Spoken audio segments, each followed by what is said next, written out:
Thanks very much for coming, everybody. Minister McEntee will give a short introduction now about that. Thanks, Nick. Good afternoon, everyone. I know it was a late night for most people, so I'll keep this as brief as possible.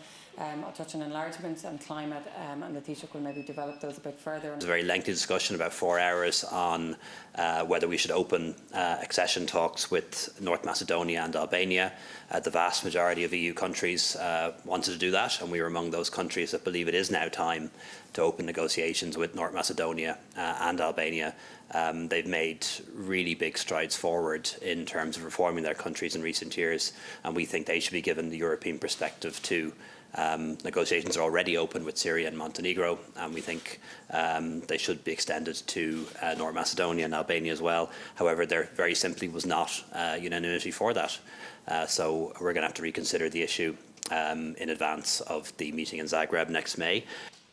Taoiseach, the previous, in the withdrawal agreement, the backstop was to be an insurance policy that was never intended for use, and that would apply temporarily, unless and until it was superseded by alternative arrangements.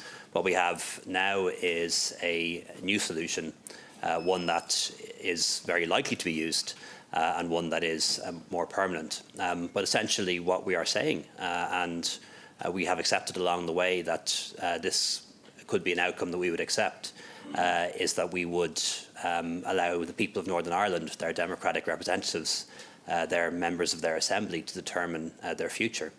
And essentially what this new arrangement, this new solution allows is for the Northern Ireland Assembly, after 4 years, to decide whether or not it wants to continue with these arrangements.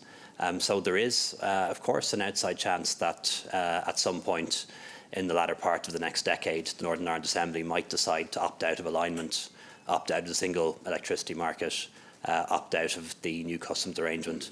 But, I'm confident that's not going to happen, because I think that people in Northern Ireland, businesses in Northern Ireland, farmers in Northern Ireland are going to see and experience the benefits of this arrangement.